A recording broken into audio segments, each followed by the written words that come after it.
ऐसी सिचुएशन आपने जरूर फील की होगी कि मुझे पता है कि मुझे पढ़ना होगा या फिर मुझे पता है कि मुझे ये काम करना होगा, लेकिन फिर भी आपका मन नहीं करता। आलस घेर लेता है और आराम करने में ही आपको मजा आने लगता है। आप में से हर कोई जो ये वीडियो देख रहा है, हर किसी के पास कुछ ना कुछ गोल जरूर होगा कि मुझे ये बनना है, मुझे एग्जाम क्रैक करके दिखाना है, उसे एक इंसान को इम्प्रेस करना है या कोई बड़ा करोड़ों का बिजनेस खड़ा करना है।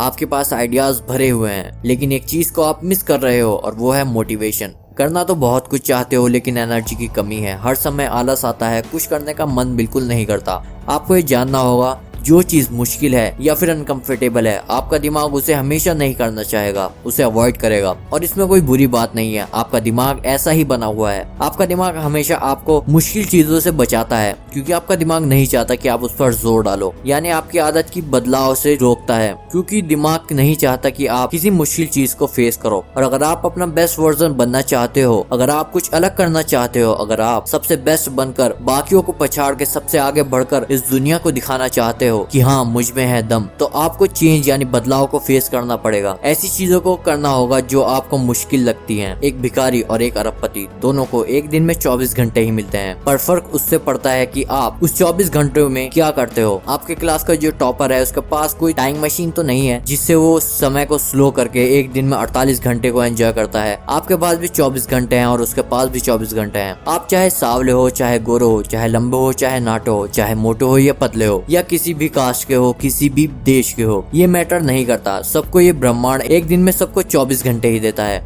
मुकेश अंबानी जी लेजी नहीं थे, वो अपने काम को पूरी लगन के साथ करते थे और आलस को कहते थे तू भाड़ में जा। इसलिए उन्होंने उसी 24 घंटे का इस तरह से इस्तेमाल किया कि आज वो हर सेकंड 57,000 रुपीज कमाते हैं। मैं कोई मंथली सैलरी की बात नहीं कर रहा हूँ, हर एक सांस के साथ हर एक सेकंड वो 57,000 रुपीज कमाते हैं। और दूसरी तरफ एक बेबस, लाचार, एक बेरोजगार इंसान एक दिन में इतने पैसे भी नहीं जुटा पाता कि वो कम से कम अपना पेट भर पाए। आजकल की दुनिया फेसबुक और इंस्टाग्राम की दुनिया है, जहाँ लोग लगे पड़े हैं अपने आप को शो ऑफ करने में। ये एक कड़वा सच है कि जितने लोग सोशल मीडिया पे अपने आप को शो ऑफ करते हैं और इंस्टाग्राम में जो अपने 200 दांत दिखाकर अपना फोटो डालते हैं ना, आपको असल में नहीं पता कि उस फोटो के पीछे क्या है। असल में सब अंदर से दुखी हैं, बस दुनिया को दिखाना चाहते हैं कि मैं इतना खुश हूँ। जो सच में खुश होता है, हैप्पी होता है, उसको दूसरों को दिखाने की जरूरत नहीं पड़ती। सोशल मीडिया पर अपने टाइम वेस्ट करने के बदले, घंटों अपने मोबाइल में माइंडलेस ब्राउजिंग करने के बदले ऐसा कुछ काम करो जो काम का हो। सोशल मीडिया पर अपनी फोटो अपलोड करके जबरदस्ती फेक इमेज बनाने के बदले अपने असल जिंदगी में कुछ बनकर दिखाओ, ताकि आपको प्रूफ ना करना पड़े कि आप कितने खुश हो। कुछ बड़ा करने के बाद लोग खुद आपको देखकर कहेंगे कि ये बंदा कितना सेटिस्फाइड है यार, आपको एक इंस्पिरेशन की तरह लेंगे। अंबानी जी अगर मेहनत के बदले आराम कर रहे होते तब क्या वो बन पाते जो आज हैं? अगर वो आलस करते तो क्या वो कभी सफल हो पाते? बिल्कुल भी नहीं। समय समय पर आप अपने नए गोल सेट करते हो कि मुझे अपने एग्जाम में इतने मार्क्स लाने हैं, इस साल मैं अपने आप को स्मार्ट बनाऊंगा, बॉडी बनाऊंगा, कुछ नई चीजों का एंजॉय करूंगा। लेकिन क्या होता है, थोड़े टाइम बाद ही आपको कॉन्फिडेंस कम हो जाता है और आप कुछ नहीं कर पाते हो। लेकिन आप सोचते होंगे कि जब मोटिवेशनल वीडियोस देखता हूँ तब तो बहुत चार्ज रहता हूँ, लेकिन कुछ दिन बाद क्या, असल में कुछ घंटे बाद ही वो मोटिवेशन कम हो जाता है। तो लेजीनेस यानी आलस के बदले आप अपने आप को एकदम चार्ज हमेशा कैसे रख सकते हो, आलस कैसे दूर करें, इसके बारे में आप कई तरह की बातों को सुन सकते हो, पर आपको सबसे जरूरी बात को समझना है और इसे जानने के बाद आपका आलस छूमंतर हो जाएगा। लेजीनेस यानी आलस एक्चुअली में कोई स्टेट नहीं है। मतलब आप कहते हो ना कि मैं आलसी हूँ, असल में आप आलसी नहीं हो, आप आलस कर रहे हो। फिर से कहता हूँ, आप आलसी नहीं हो, आप आलस कर रहे होते हो। जिस तरह आप चलते हो, दौड़ते हो, उसी तरह आलस एक चीज है जो आप खुद जानबूझकर करते हो। आप आलसी नहीं हो। और उसके उल्टा अगर आप किसी काम को पूरी एनर्जी के साथ कर रहे हो, वो भी एक काम है जो आप करते हो। करते शब्द पर ध्यान देना। तो इतना जो मैंने कहा, इसका मतलब यही है कि कोई भी इंसान आलसी नहीं होता। जानता हूँ बार बार बोल रहा हूँ, फिर से यही कहूंगा कि आप आलस करते हो, आप आलसी नहीं हो। पर अगर आप कोई वजह ढूंढ लो कि आपको ये काम करना है और अगर आप सच में उसे पूरा करना चाहते हो, जैसे चाहता हूँ ऐसे नहीं, पर अगर एक्चुअली में चाहते हो, यानी क्या करना चाहते हो लाइफ में, ये क्लियर है, आपको साफ साफ पता है कि आपको क्या करना है लाइफ में, तब आलस होगा ही नहीं। इसका मतलब अपना गोल क्लियर रखो, आगे क्या करना है, क्या बनना है, ये तय कर लो। और आलस दूर भगाना है तो फॉलो स्लो इम्प्लीमेंटेशन, मतलब आलस को धीरे धीरे भगाओ। मान लो आपने ये तय कर लिया कि मैं आज से आलसपन नहीं करूंगा और आपने 20 मिनट एक्सरसाइज करने का तय किया, डेली 4 घंटे पढ़ने का तय किया, यानी मैं आपको बताने की कोशिश कर रहा हूँ किसी भी चीज का आपको धीरे धीरे बनाना चाहिए। सबसे मेन बात यह है, आलस एक बार में कभी भी खत्म नहीं होता। एक यूट्यूब वीडियो देखने से किसी का आलस नहीं खत्म हो जाएगा। तो अपने आलस को खत्म करने की प्रोसेस को धीरे धीरे करो और इसके लिए आप 2 मिनट रूल फॉलो कर सकते हो। अगर आप दिन में 30 मिनट पढ़ते हो तो कल से 32 मिनट पढ़ो। अगर आप 1 घंटा पढ़ते हो तो 1 घंटा 2 मिनट पढ़ो। एक्सरसाइज नहीं करते हो तो 2 मिनट, बस 2 मिनट के लिए एक्सरसाइज कर लो। आप कहोगे इससे क्या हो जाएगा? यही तो दिमाग आपको फंसा रहा है और आपको ये करने से रोक रहा है। बात यह है कि आप अचानक से कुछ बड़ा करोगे ना, जैसे 4 घंटे पढ़ूंगा,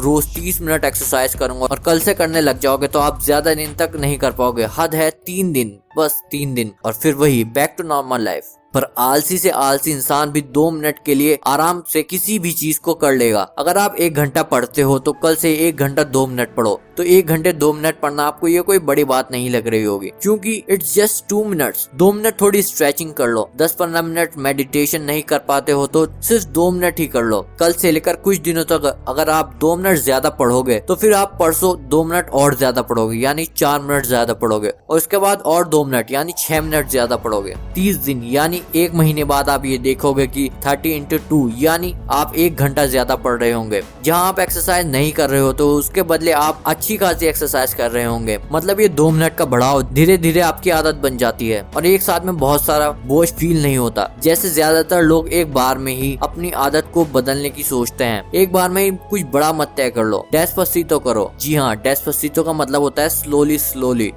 स्लोली अपने अंदर बदलाव लाओ। यही एक प्रैक्टिकल तरीका है जो लॉन्ग टर्म में काम करता है और जिंदगी भर के लिए काम करेगा। आपको जिंदगी से उन चीजों को निकालना होगा जो आपको एक्शन लेने से रोकती हैं, यानी कदम उठाने से रोकती हैं। ज्यादा टीवी देखना, ज्यादा वीडियो गेम खेलना, ज्यादा इंटरनेट चलाना, ये सब वो चीजें हैं जो आपको बाकी जरूरी काम को करने से रोकती हैं। अगर आप एक दिन लेजी स्पेंड करते हो, मतलब हफ्ते में एक दिन पूरे दिन टीवी ही देखा, पूरे दिन आपने इंटरनेट ही चलाया, इससे कोई प्रॉब्लम नहीं है। लेकिन प्रॉब्लम तब बन जाती है जब आप ये आलस वाली आदत आप कई दिनों तक या कई हफ्तों तक या कई महीनों तक या फिर कई सालों तक अपनी इस हैबिट को ऐसे ही बनाकर रखते हो। मोबाइल बुरा नहीं है जब तक आप मोबाइल का ज्यादा यूज ना करो। इंटरनेट बुरा नहीं है जब तक आप इंटरनेट को सिर्फ अपने मजे के लिए यूज नहीं कर रहे हो। स्ट्राइव फॉर मोर, हमेशा ज्यादा की इच्छा रखो, हमेशा ज्यादा की इच्छा रखो। इस लाइन का ये मतलब नहीं है कि आप चीजों के लिए खुश मत हो, जो आपके पास है पहले से है उसे लेकर आप खुश ना हो। इसका मतलब जस्ट ये है सबसे बेस्ट लाइफ के लिए काम करना है। सिर्फ हाँ जिंदगी अच्छी है इससे सेटिस्फाइड मत हो। अगर आप सेटिस्फाइड हो इसका मतलब आप आरामदायक लाइफ जी रहे हो, और अगर नॉर्मल सी आराम वाली लाइफ होगी तो मोटिवेशन कहाँ से होगा और आलस कहाँ से दूर होगा। लेकिन जो आपके पास है उसमें हमेशा खुश रहना चाहिए।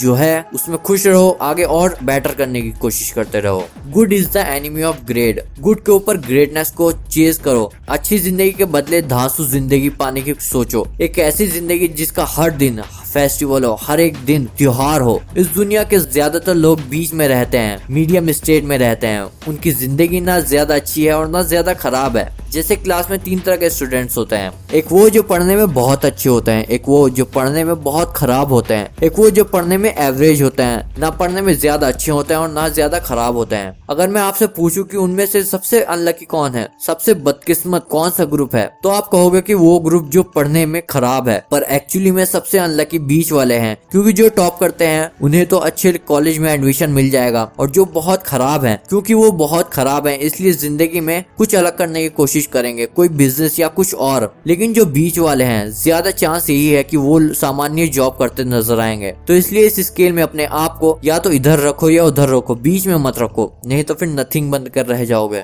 Think about the beauty of your goal. अपने सपनों की कल्पना करो, विजुअलाइज करो। आपने सुना होगा कि आप जो करना चाहते हो अपने जिंदगी में ये आपको किसी को बताना नहीं चाहिए, लेकिन अपने दिमाग में तो उसके बारे में सोच सकते हो। किसी को बताओ मत, पर अपने दिमाग में सोचो। तो इसलिए ये सोचो कि अगर आप आलस नहीं करोगे और उसके चलते जो आपकी आगे की जिंदगी बनेगी वो कितनी कमाल की होगी, कितना ग्रैंड होगा। अपनी पूरी फैमिली में स्कूल कॉलेजेस में चर्चे होंगे, कुछ बनकर दिखाओ। उसके बाद जो आप चाहते हो वो आपके पीछे पीछे चली आएगी। पर ये सब पाने के लिए आपको एक चीज त्यागनी होगी और वो है हमारा प्यारा आलस।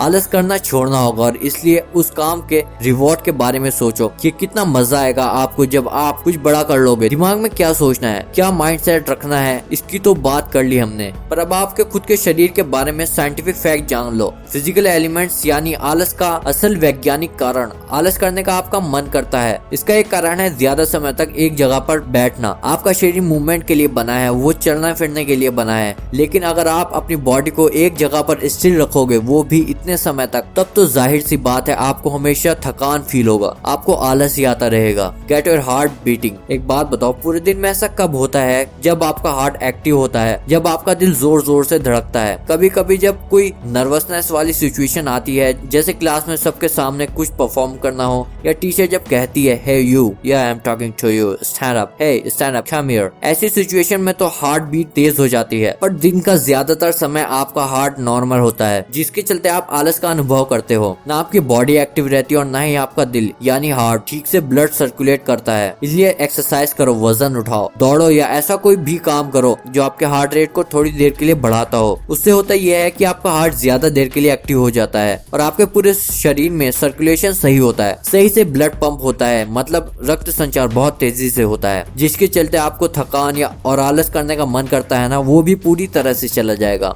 इसके साथ साथ एक और बोनस पॉइंट मैं आपको बता दूं कि पानी की कमी की वजह से भी कमजोरी फील होती है, आलस आता है। आपको लग रहा होगा कि पानी तो मैं ठीक ठाक पी लेता हूँ, मुझे थोड़ी ना कोई प्यास लग रही होती है। यही तो फैक्ट है, बहुत लोगों को पता ही नहीं है कि उनके शरीर में पानी की कमी है। ठीक से पानी पिया करो, मतलब ठीक से पानी पियोगे तो मेटाबॉलिज्म बढ़ेगा और शरीर में रक्त संचार, पानी का संचार और बाकी जरूरी एलिमेंट्स का संचार अच्छे से हो पाएगा। इंपॉर्टेंट थिंग अबाउट लाइफ यानी जिंदगी की कुछ बातें।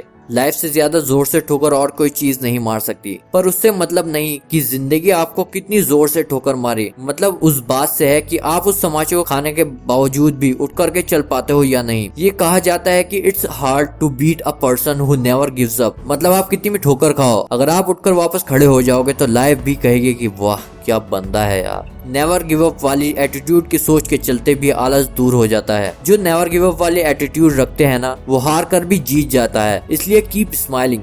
वो कहा जाता है ना कि हारने वाला हारने के बाद भी अगर स्माइल करे तो जीतने वाले की खुशी चली जाती है। तो जिंदगी को भी आपको ऐसे ही रिप्लाई करना है। जिंदगी में भी आपको और भी बहुत मौके मिल जाएंगे, पर मान लो इस बार हार गए या फेल हो गए, पर हारने के बाद भी आप नेवर गिव अप वाले एटीट्यूड रखोगे तो, क्योंकि आप ऐसा धांसू माइंडसेट है, इसलिए आप आखिरकार जो चाहोगे वो आप पा ही लोगे, वो आपको मिल ही जाएगा। हर दिन आपको ये कह के उठना है कि ये आपका दिन है, आप ही वो वजह हो जिसके चलते आपके पूर्वज जिए हैं, आपके सारे पूर्वज की मेहनत और आपके पिताजी का रिजल्ट आप हो। इसलिए आपको कुछ अलग, कुछ बड़ा करने की जरूरत है। ऐसे माइंडसेट रखोगे ना तो आलस क्या, आलस का दादा भी आपके पास नहीं आ पाएगा।